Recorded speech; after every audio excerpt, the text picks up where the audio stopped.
Je m'appelle Philippe Betchart, je suis vigneron dans les Côtes de Bourg à Bordeaux, sur la rive droite.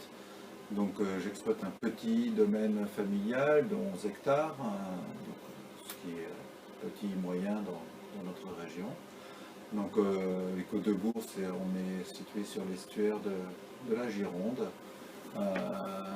Et on fait environ 50 000 bouteilles par an et uniquement des vins rouges sur base de Merlot ou sur base de Cabernet. Nous, quand on a décidé de faire du vin, on a décidé de faire d'abord des vins bio et en biodynamie, c'est-à-dire des vins où on ne va pas utiliser de produits chimiques à la vigne et où on ne va pas utiliser de produits œnologiques pour transformer le vin. Ça veut dire qu'on ne met pas de désherbant dans les vignes, on travaille avec des machines pour désherber sans produits chimiques. On n'utilise pas d'insecticides pour tuer les insectes nos vins sont fabriqués en levure indigène, on ne met pas d'enzymes ou d'autres produits pour aider à fabriquer le vin.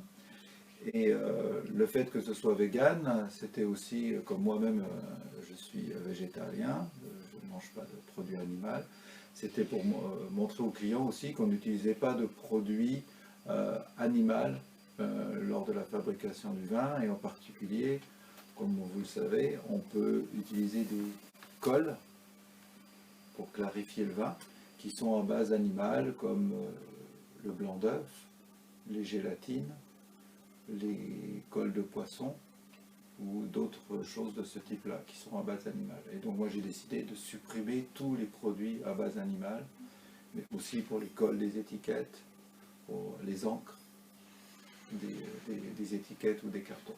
Voilà.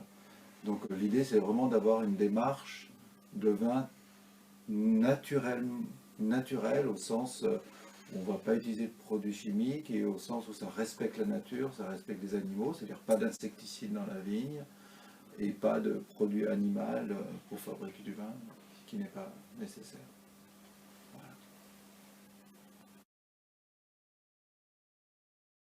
Les cadets, ça fait partie des vins dans la gamme de vins que j'ai qui sont faits pour rester sur le fruit. C'est un vin sur majorité des Cabernet, Cabernet Franc, Cabernet Sauvignon, et un tout petit peu de Merlot. L'idée c'est vraiment d'avoir un vin sur la fraîcheur, avec un petit peu d'acidité, sur des côtés un peu groseille, cassis, même un peu floral, un peu violette.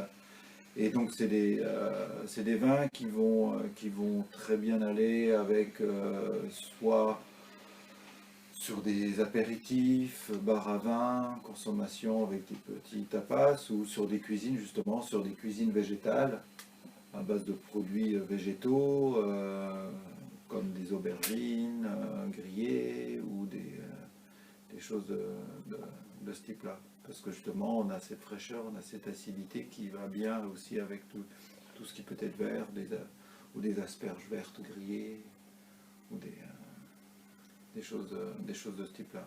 Donc je dirais que c'est vraiment dans l'esprit, et c'est des vins assez faciles à boire euh, et qui sont pas des vins lourds.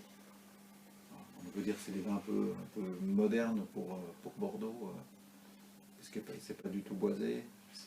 Donc c'est élevé dans des cuves ou dans des amphores, c'est-à-dire des cuves en terre cuite. Voilà. Ce qui fait des vins vraiment sur la fraîcheur et assez facile à boire.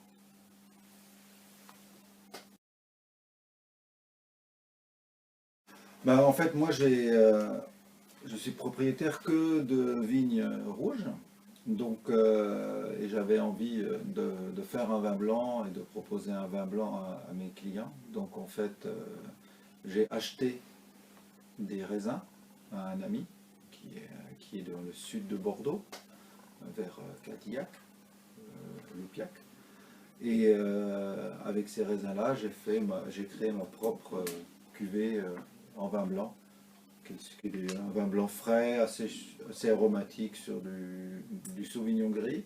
Et surtout, il y a un petit peu de muscadelle. Le muscadelle, c'est le cépage qui sert à faire le sauterne aussi en partie, qui est très aromatique. Voilà. Donc la Colombine, c'est une marque que j'ai créée pour pouvoir faire des cuvées, surtout de blanc, comme j'ai pas forcément les raisins. Voilà. Et pour pouvoir proposer ça à mes clients, et toujours dans le même esprit, des raisins bio et des cultures et des minifications véganes sans produit animal.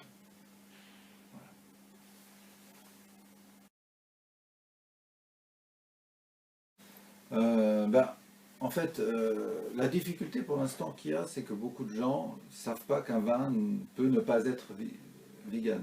Les gens ne savent pas que dans un vin, on peut mettre du blanc d'œuf, de la colle, de poisson.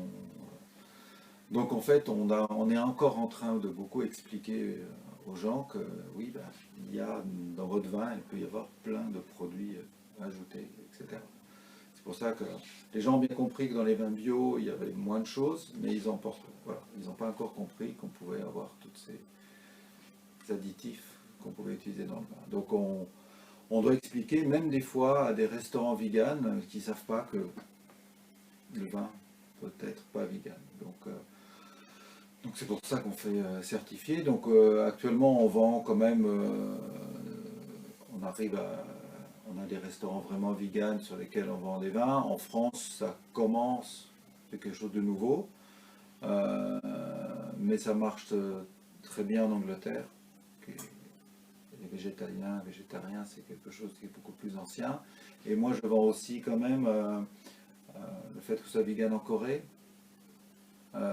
au Vietnam, dans des pays bouddhistes, parce que ceux qui sont vraiment bouddhistes pratiquants, c'est quelque chose d'important. À partir de tous les mois, la nouvelle lune, il faut qu'ils mangent vegan. Donc au Vietnam, c'est plus important vegan que organique. Voilà. Et en Angleterre, ben, les deux sont des choses importantes. Dans les pays du Nord aussi, la Norvège, le Danemark, c'est aussi quelque chose qui se développe. En France, en Suisse, en Italie, en Espagne, vegan c'est encore très très loin. Et aux États-Unis aussi, en Californie, c'est quelque chose qui les intéresse. Voilà. Donc c'est quelque chose de nouveau, le vegan. La labellisation est quelque chose d'assez nouvelle aussi. Donc voilà, ça permet, surtout le fait de faire labelliser, ça permet de rassurer le consommateur final qui est au moins sûr que c'est vraiment vegan et pas juste oui, c'est presque vegan. Voilà.